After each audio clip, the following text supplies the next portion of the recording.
afternoon. Welcome to EduSet Network. Friend, as you know, we are having discussion on political science thinkers. There are various thinkers, but do you know there are three main thinkers who laid the foundation of political science? Socrates, Plato, and Aristotle. The last week we discussed about the Socrates. Today we will talk about the Plato and Aristotle.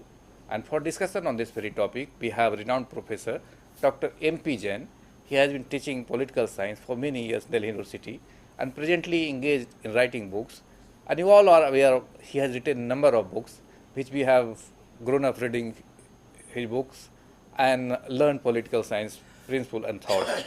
So I hope his knowledge and experience will help us to understand the political science in a new way and will give a new insight and a new outlook how to read Plato and know about the Plato. So on his behalf, I welcome Dr. Jain for EduSet lecture on this very topic.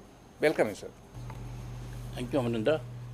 Friends, this afternoon we are going to discuss about Plato, the second Greek thinker.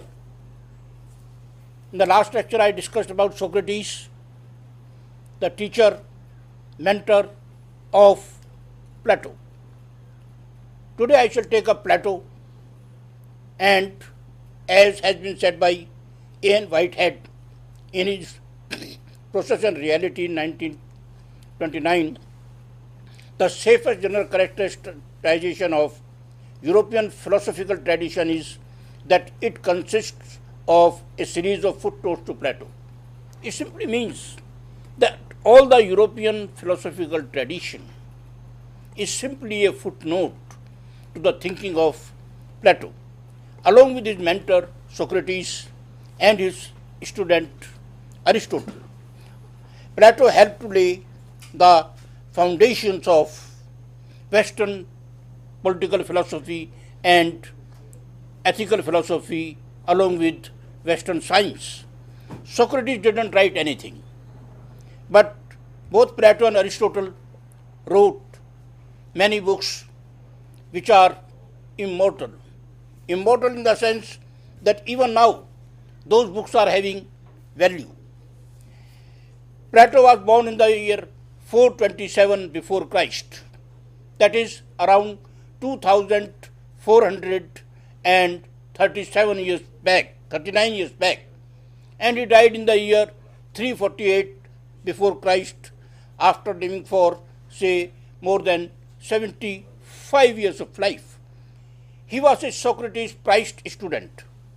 From a wealthy and powerful family he was. His actual name was Aristocles, and his nickname, referring to his broad physique, was Plato. Unlike Socrates, who belonged to a poor family, Plato belonged to a rich and powerful family. When he was about 20, he came under Socrates' spell and decided to devote himself to philosophy. Devastated by Socrates' death, or rather murder, or rather trial and killing, in the year 399 before Christ, when this young man was 28 years of age, namely Plato, he was just devastated by the execution of his teacher Socrates. And he wandered around Greece, Mediterranean, and was taken away by pirates. He was made a slave, and his friends raised money to release him, but he was released without payment. And that money which was collected to release him was given to him.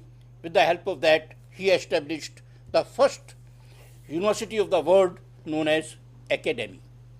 Platonic Academy was more like a sort of quasi-religious fraternity, where rich young men studied mathematics, astronomy, law, and of course philosophy. Academy was a very, very powerful institute established by Plato, and it had a wide impact for the centuries to come on both political thinking as well as philosophy. It was free, depending merely on donations. Plato used to teach the students free of cost. Only donations were collected, and through the donations he was able to run the institute. True to his ideals, Plato also permitted women to attend. As I discussed with regard to Socrates and the Greek culture at that time, women were debarred from all the kind of public activities. But Plato, he was the first feminist in that sense. He allowed women to attend the institute. The academy would become the center of Greek learning for almost a millennium. Even after Plato, this institute went on strongly and was quite important. Most important work of Plato. Now we are discussing the works of Plato. As I said, Socrates didn't write anything, but Plato wrote many important books. 3 books are worth mentioning from the political science or political theory viewpoint. These are Republic, Statesman, and Laws. As the name suggests, these books are the books concerning political philosophy, political theory. He has written all his works in the form of dialogues. In Republic, dialogues were used, dialectical method was used, which was the gift of Socrates to Plato, except Apology, which is in the form of speech of Socrates. All the works of Plato are in the form of dialogues, including the political works, namely Republic, Statesman, and Law. He has written dozens of other dialogues apart from these 3 great books which are regarded as foundational stone of political theory even now. His main idea is the idea of idea itself. Plato is, like his master Socrates, was an idealist. Socrates was the first idealist. Plato was more powerful an idealist than Socrates, and he was true to his teacher with regard to the idea of idea. To him, idea is real and appearance is not. Idealism maintains that reality doesn't lie in appearance. It is independent of appearance. The world that appears to our senses is in some way defective and filled with error. But there is a more real and perfect realm, populated by entities called forms or ideas that are eternal and changeless. House may change, but the idea of house will not change. A cow may change, may die, but the idea of cowness will not change. A beautiful woman may lose beauty and even the life, but the idea of beauty will remain eternal. Among the most important of these ideas, abstract objects, I mean to say, are goodness, beauty, equality, bigness, likeness, unity, being, sameness, difference, change, changelessness, etc. And the most important of these are, super most important, is the idea of justice and ideal state. These are just the ideas. You can't ask me, show me justice. I can't, because justice is an idea. Similarly, you can't say, show me ideal state, because ideal state is an idea. It has been constructed in the form of superb state. To him, ideas are independent of reality and are real.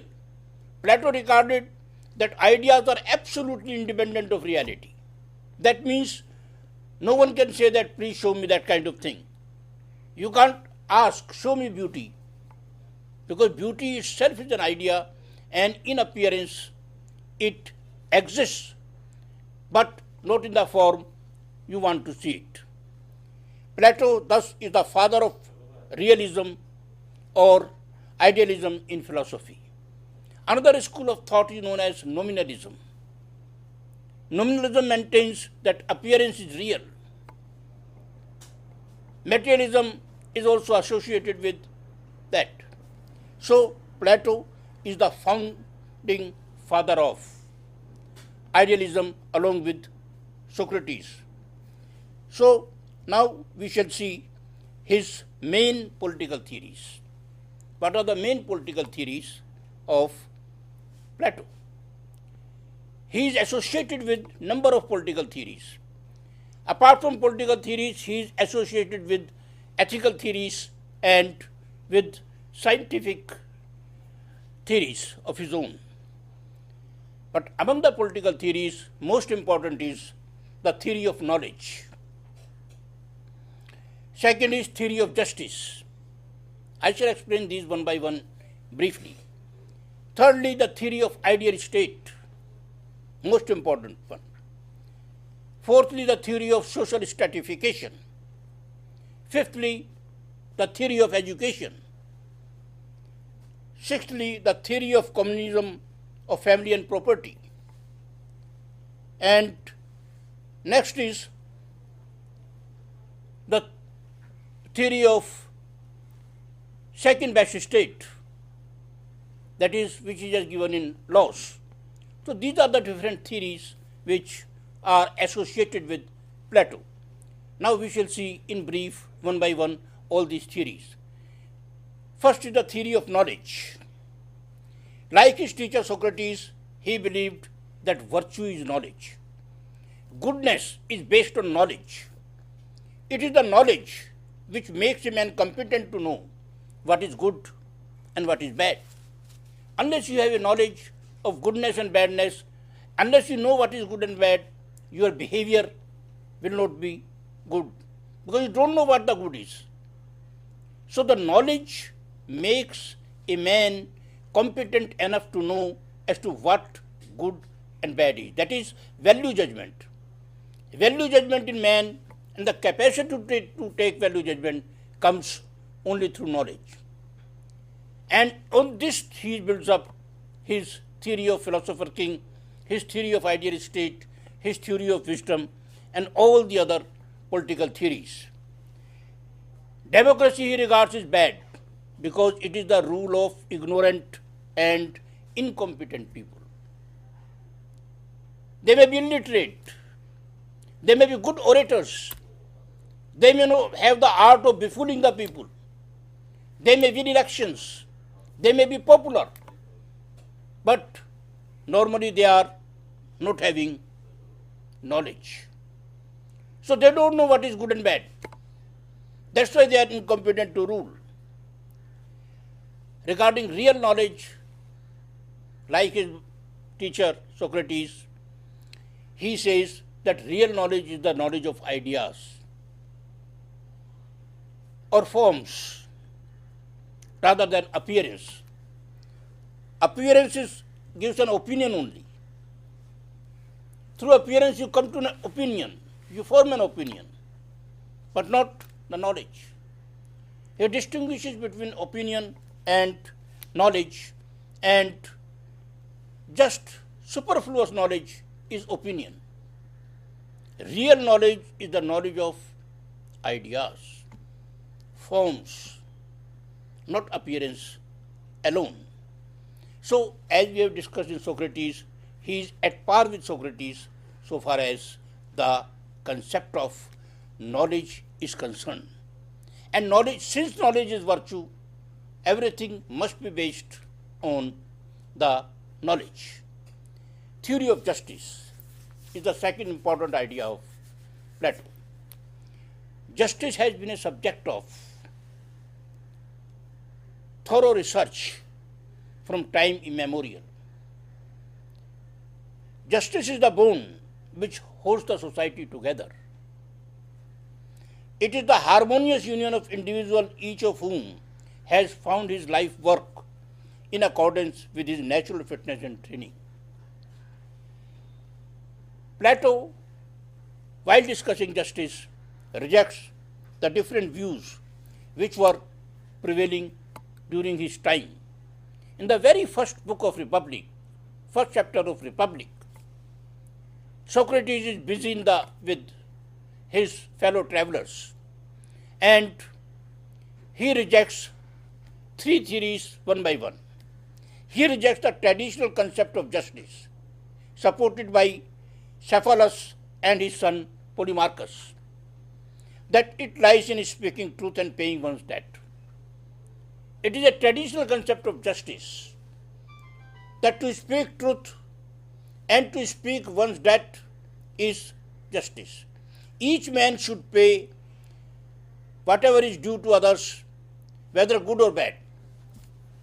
If somebody has done good to you, pay him in the good way. If somebody has done bad to you, pay him in the bad way. It means giving each man his due. This is a most common, well-known concept of justice. Even now, traditionally speaking, justice means to speak truth and to live a humble and honest life. Here justice is just associated with truth on the one hand and honesty on the other hand. A truthful man and honest man is a just man. Simple traditional view. The second view rejected by Plato is the radical view of justice. It is given by sophists. As I discussed in the last lecture on Socrates, during the time of Socrates, sophists were very powerful. Sophists were active in democracy. They were great orators. They were inculcating the spirit of oratorship. And in Plato's Republic, sophists are represented by Thrasymachus. And they maintain that might is right. According to sophists, justice has two aspects. One is might is right. Whatever a powerful man says is justice. In Hindi it means jiski lathi uski bhais. This is one simple meaning of justice according to the sophists represented by Thrasymachus. The second aspect of justice which Thrasymachus emphasizes is all the more vulgar. He says if injustice is beneficial, then justice, then injustice is better than justice and one should be unjust. If dishonesty pays you more, don't be honest, sophists said. So in a way, sophists were preaching the 21st view of justice, that it is based on simply personal self-interest. Whatever suits a man, whatever is beneficial to a man, that is just. And whatever a powerful man says is justice. So in this very sense, Plato rejects this aspect of justice through the Socratean arguments. The simple argument is that justice is universal. Power is not. Today I am a powerful man and I say that this is justice. Tomorrow I lose power, then I will say something that will not be justice. How it is possible? That what I am saying today is justice. Same thing I am saying tomorrow when I have lost power is injustice. So in this type of dialectics, Plato rejects the various views of different opponents by his arguments. The third view of justice also is rejected by Plato. I explained first view of justice, traditional view is rejected. The second view of justice, which is radical view, is also rejected, which has been given by sophists and Thrasymachus. And the third view of justice, which is pragmatic view of justice, given by Glaucon is also rejected by Plato. The third view of justice, which is pragmatic view, maintains that justice is an artificial thing. It changes with time and circumstances. It is based on the context of the people. It doesn't have a universal character. It is not right for all times to come. Plato maintained that this view is not right. Justice is universal, eternal, everlasting. Whatever is justice in India is also justice in America. Whatever is justice in 21st century was also justice in the first century. Justice doesn't change with time and circumstances because it is having a universal and eternal character. According to Plato, justice is due performance of one's duties, one's function.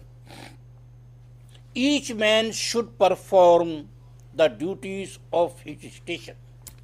That is just. That means justice is associated with performance of duties. By a twist of simple argument, Plato converts the discussion on justice to the ideal state.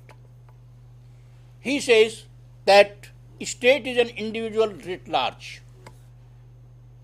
Justice exists in two forms, one at the level of individual in a small form, another at the level of the state and society in a big form. State is nothing but the individual writ large. And in order to see justice, even at the individual level, one must see it in the ideal state. Once you discuss ideal state, you will find the better and more elaborate and magnified meaning of justice. His theory of ideal state, which is the most important theory of Plato, is based on certain theories. First is his views on social stratification. Second is his theory of philosopher king. Third is his theory of education. Fourth is his theory of communism of property and wives. These are the four major theories on the basis of which Plato has built up the theory of ideal state. First of all, we shall see social stratification. Plato did not believe in equality by birth. He says by birth we find three different types of people. Men of reason and wisdom, philosophers, they are called by Plato, and they are destined to rule. The first category of people in society, very few are men of reason and wisdom. They will be philosophers. They are destined to rule. They are just like head in the human body. They are the supermost. In the Indian caste system, this class is equated with Brahmins.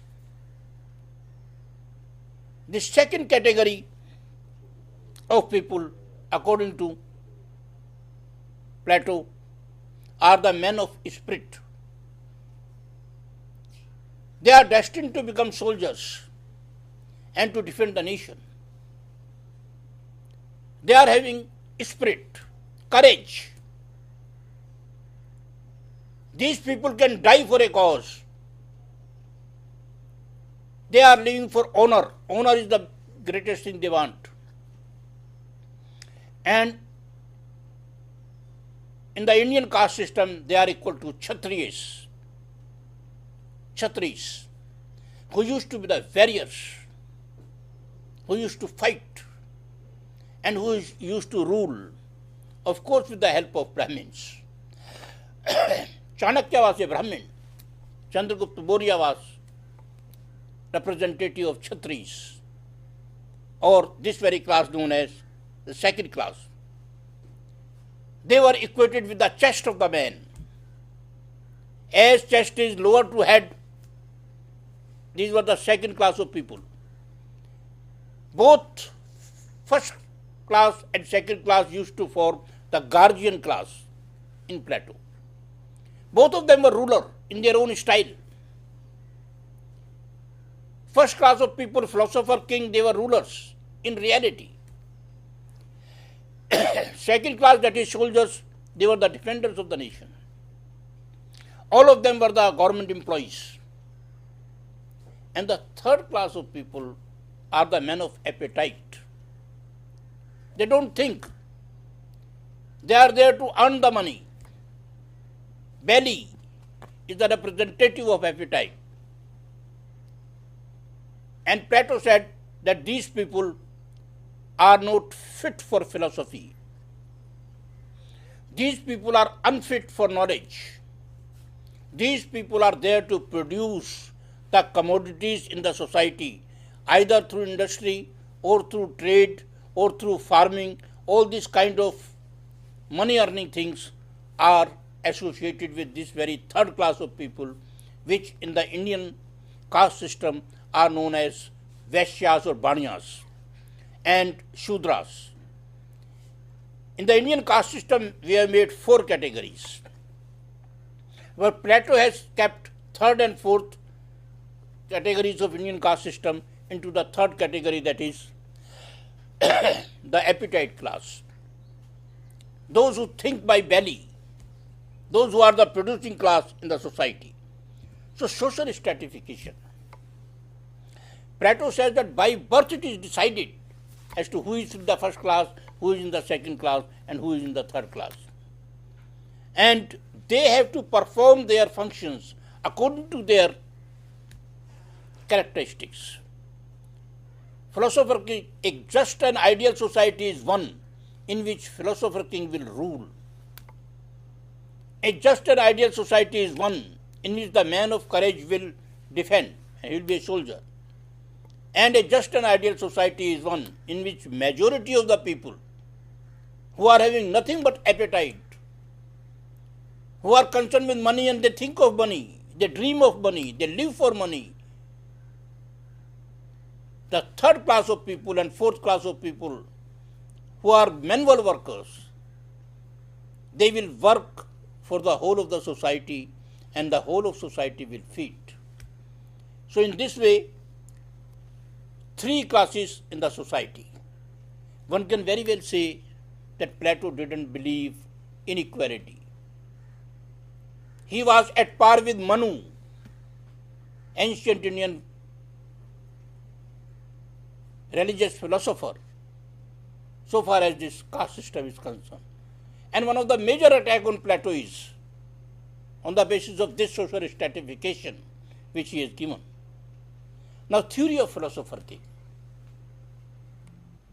It is a very interesting theory in Plato. Who should rule has been a very important question which has been explored from time antiquity. Should a man with sword should rule? Should a man with cunning should rule? Should a dishonest man with lot of money in hand should rule? Man of wealth should rule? Or an intelligent man should rule? It was Plato and Plato alone who said that intelligent man, a man who is having knowledge, a man who has been trained perfectly should rule. Machiavelli, around 2000 years after Plato, said that those who are having cunning, those who are cheat, those who can commit fraud, those who can be 100% dishonest, unscrupulous, they should be the rulers. Ethics for the rulers is different. Ethics for the common man is different, Machiavelli said. But unlike Machiavelli, Plato maintained no. The task of ruling in the society must always be given to the man of knowledge, because they only know what is good and what is bad. Knowledge is virtue and virtue is knowledge. Only virtuous men having knowledge should rule. And they will gain knowledge by a system of education. Plato gives an elaborate scheme of education. How they will be educated.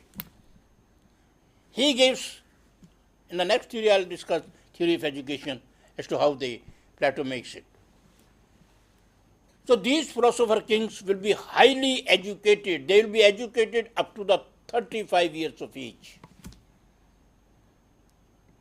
Rigorous education will be there. Physical education, education in art, education in literature, education in sports. They will be taught everything. They will be master. They will be the combination of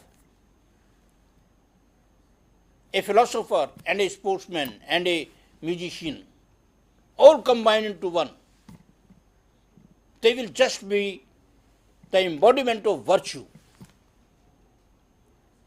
And apart from this, Plato says very interesting thing, that these philosopher kings can also become corrupt if they are given to power.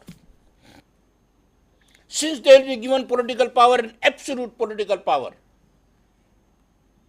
in order to refrain them from being corrupt, he suggests a theory of communism, which means that they will not be allowed to have families and they will not be allowed to have private personal property. The great corrupting influence of family and property on the men on power was seen by Plato.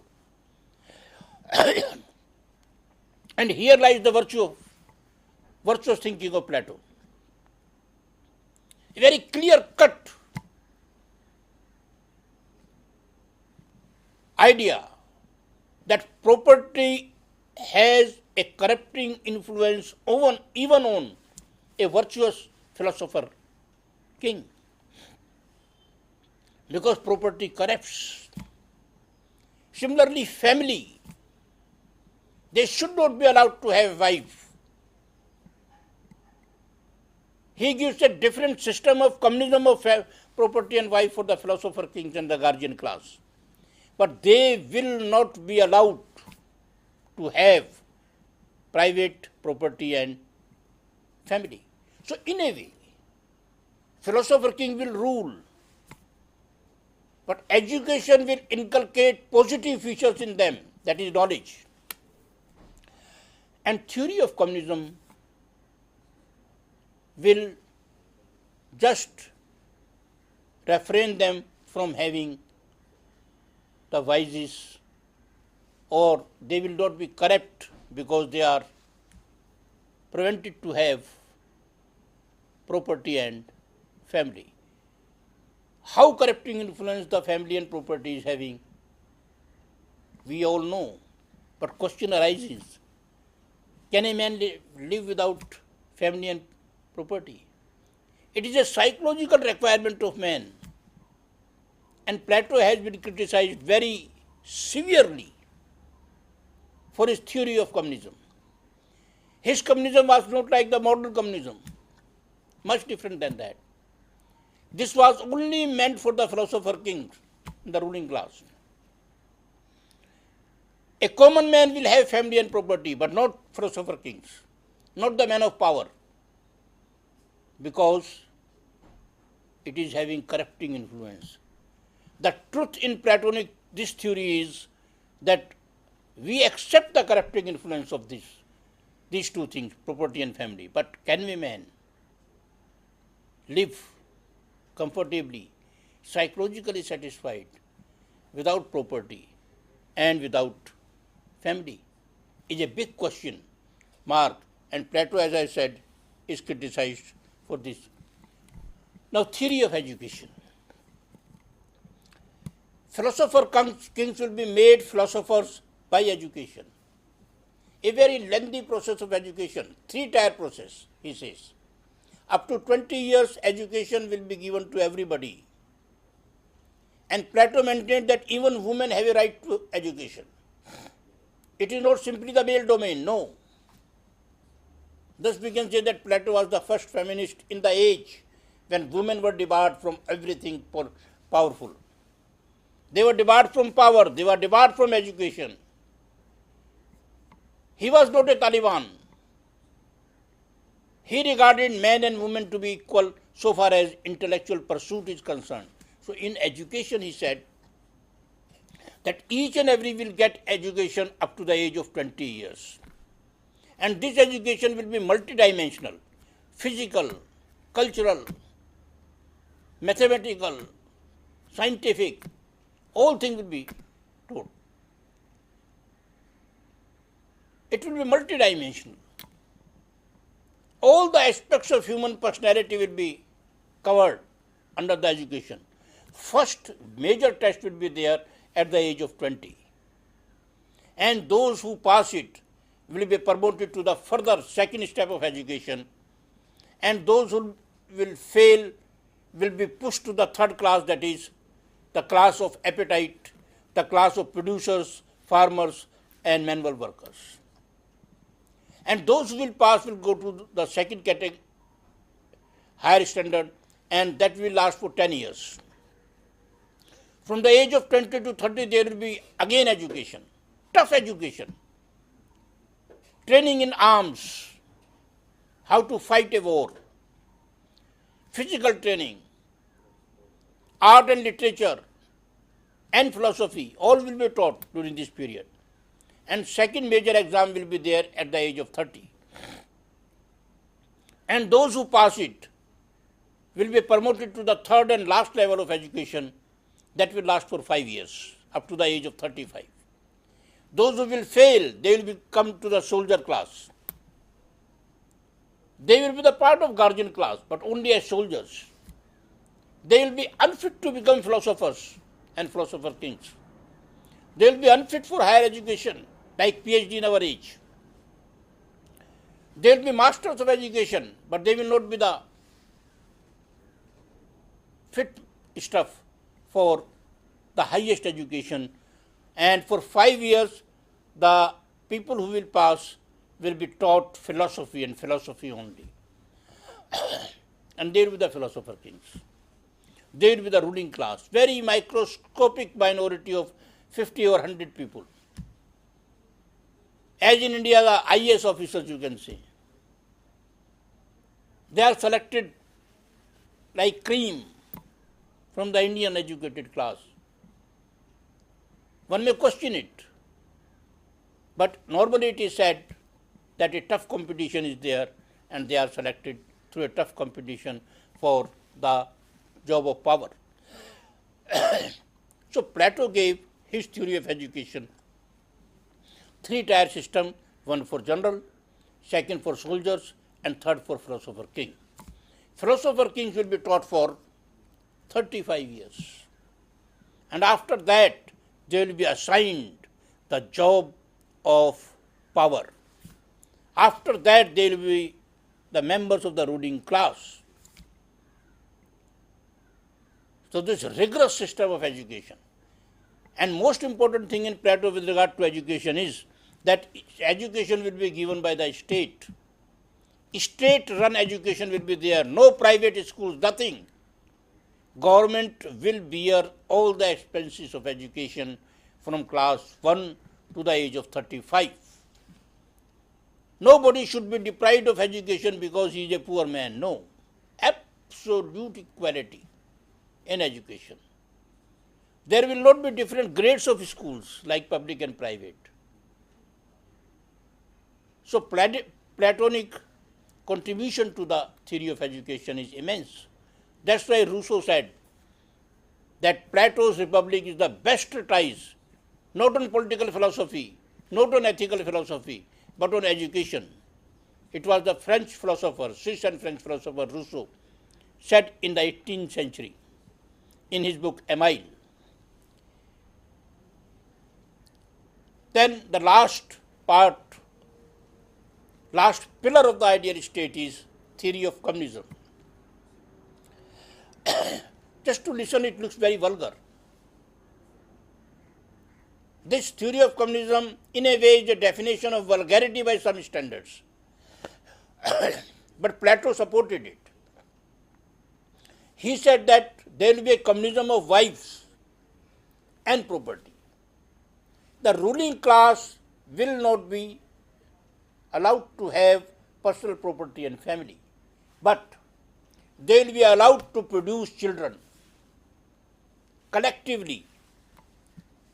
Suppose there are 500 people, they will be given 200 ladies, and they will share all the 200 ladies among themselves.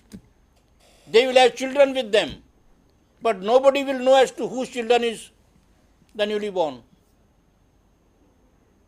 In a way, it is a type of, multiple marriages of a woman.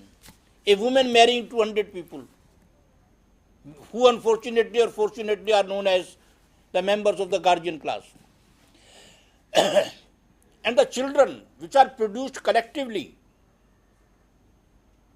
will be again taken up by the state. They will not know who their father is.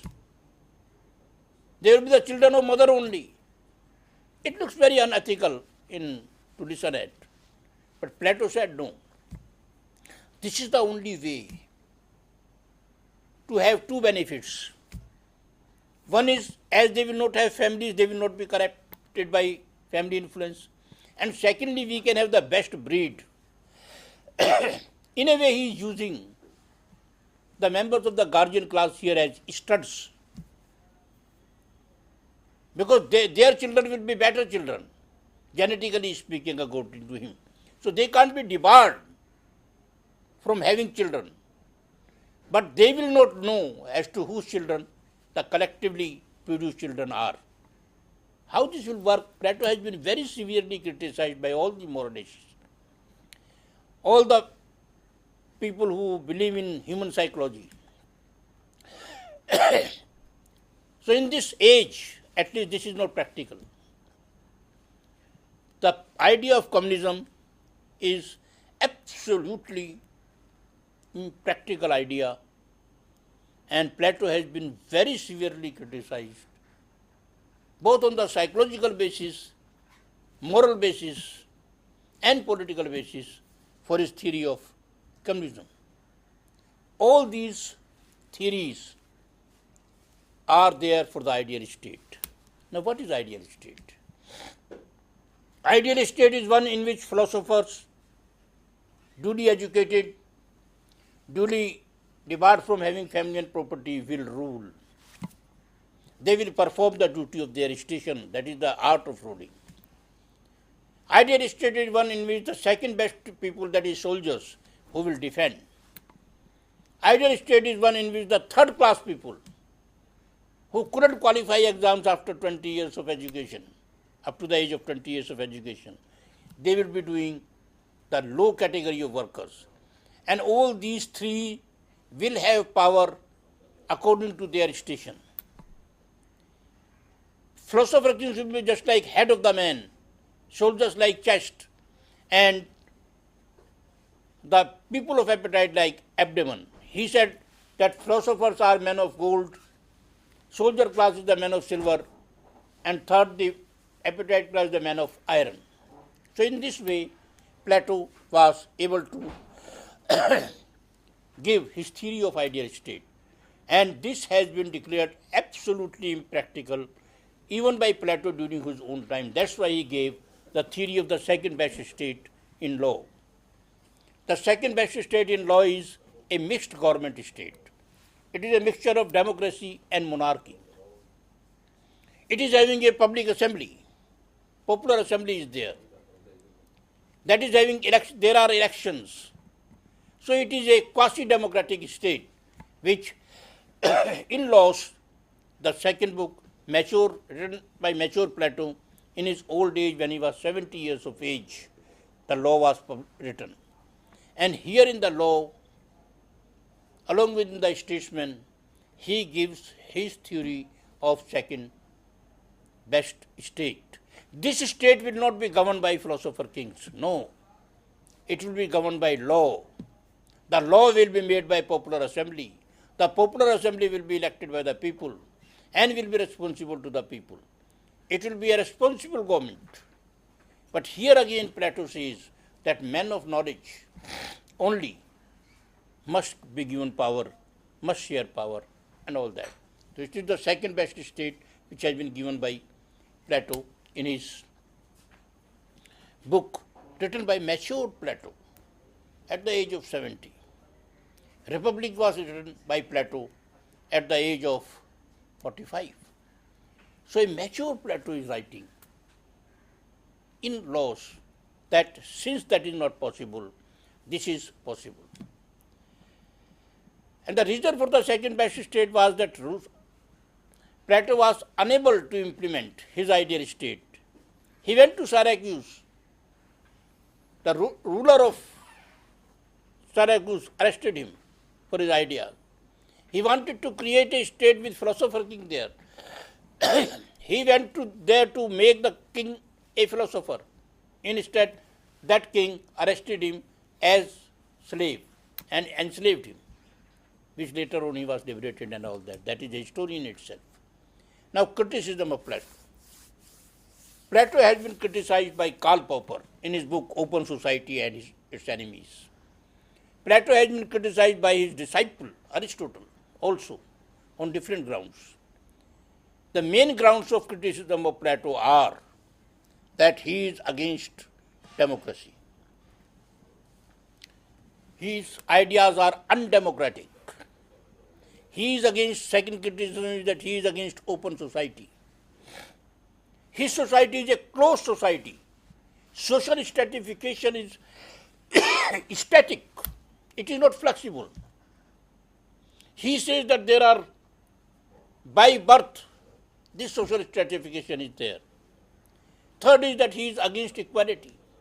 He regards that some people are by birth the rulers and others are by birth the soldiers, and third are by birth the people of money, concerned with wealth only.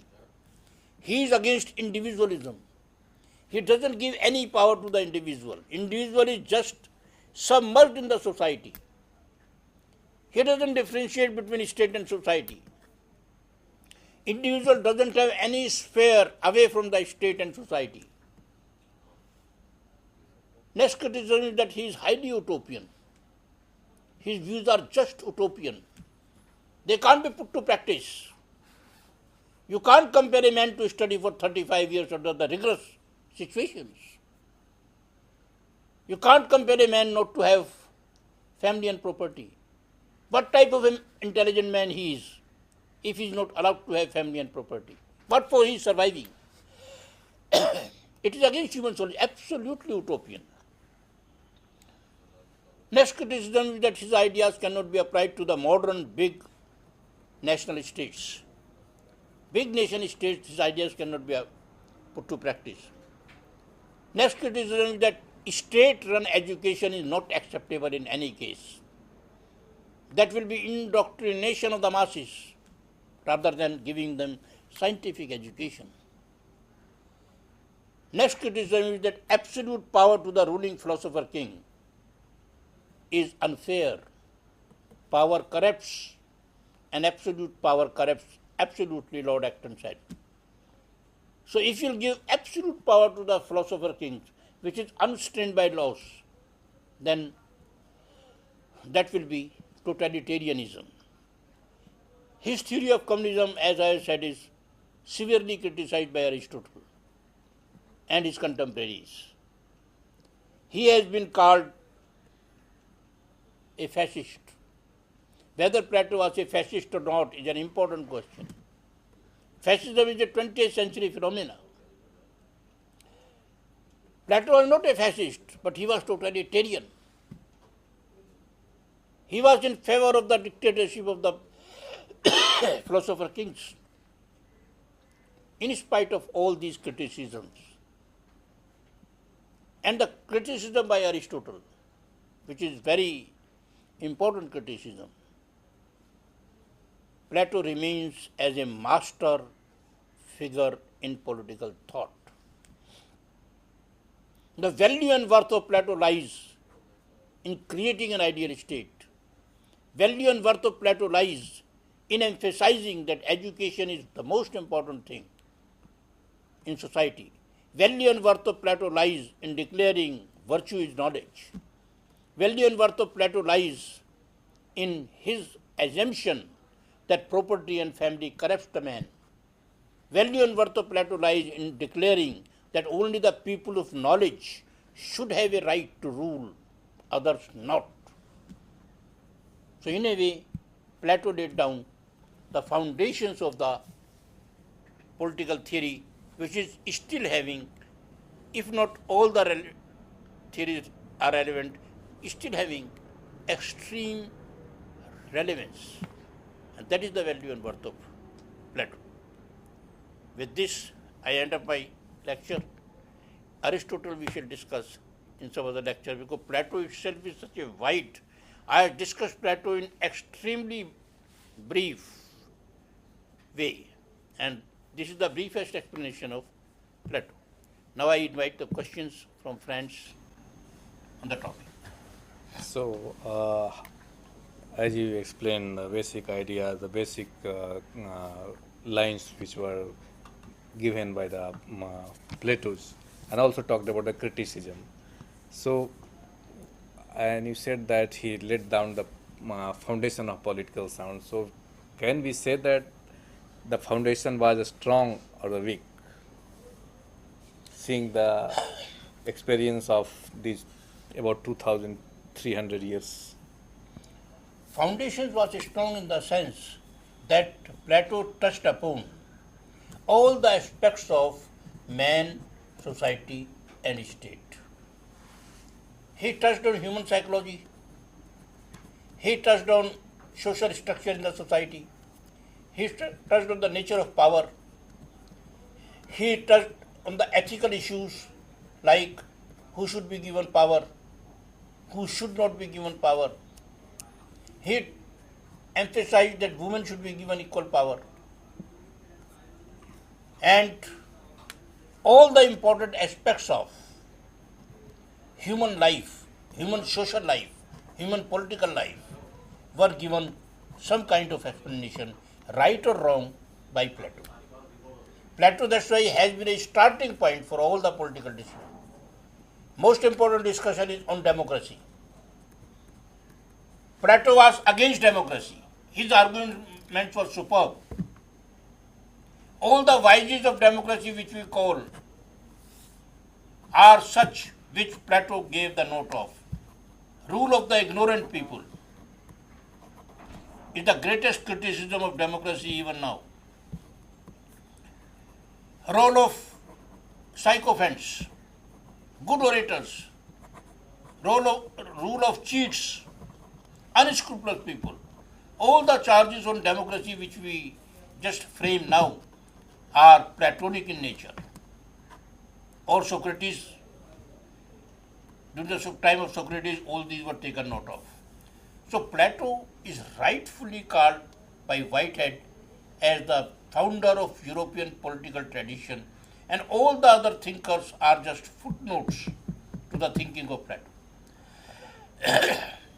Okay.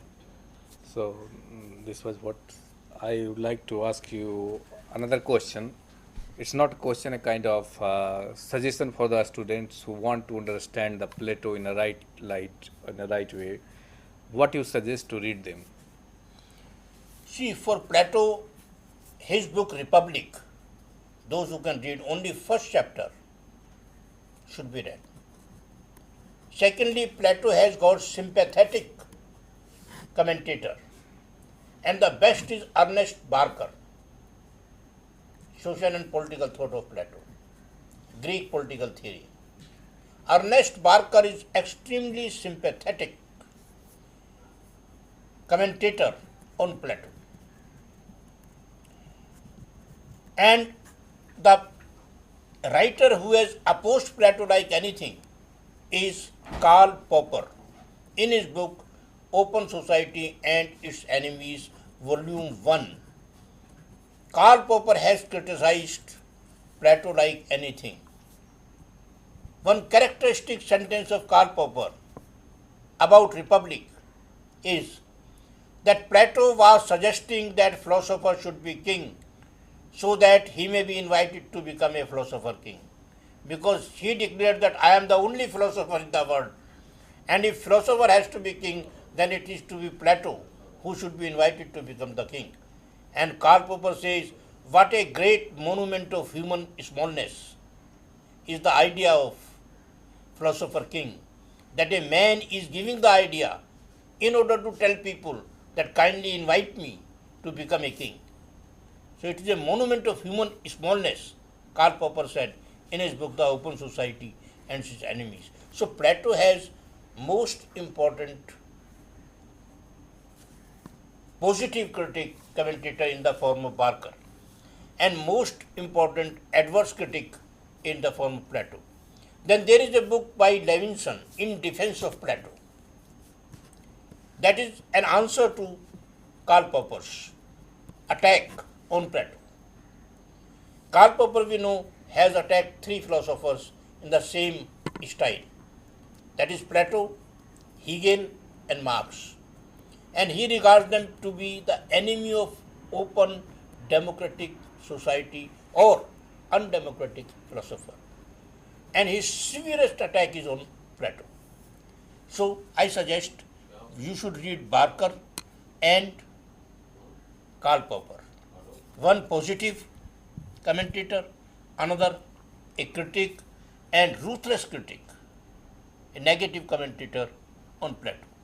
And to balance it, one can read Levinson.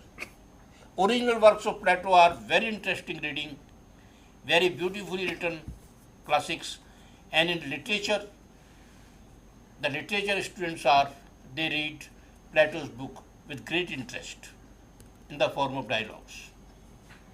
Well, you reminded in the frame of dialogue, but now we find that all political science thinkers or the writings are not in the form of dialectic or dialogues.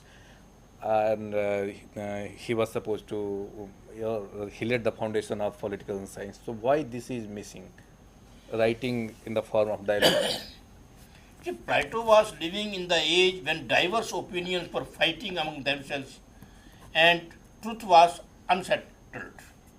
The only way to arrive at truth, according to Socrates, the teacher of Plato, was through dialogues. They will listen to other men's arguments, and through arguments they will come to truth. And those truths will provide foundation for further thinking and further theorizing. So Plato and Socrates and Aristotle, they were living in the age when parameters of truth or what is truth and what is not was not settled. Hence they adopted the dialectical method to find out the truth of the arguments or situations. Okay. So, well, friends, as Dr. M.P. Jain suggested that if you want to know Plato in the right perspective, you must read three books one written by Walker, the other by his critic Karl Popper, and if you want to have a balanced view, then Levinson's. If you read Plato writings and these three books, only then you can have your own view about the Plato and the political science of that time and how their writing guided us and guiding even nowadays. So with this we conclude the lecture, and thank you all of you for watching the lecture. And on behalf, I thank Dr. M.P. Jain for giving such an insightful lecture on one of the famous and very great thinker, Greek thinker, Plato. Thank you.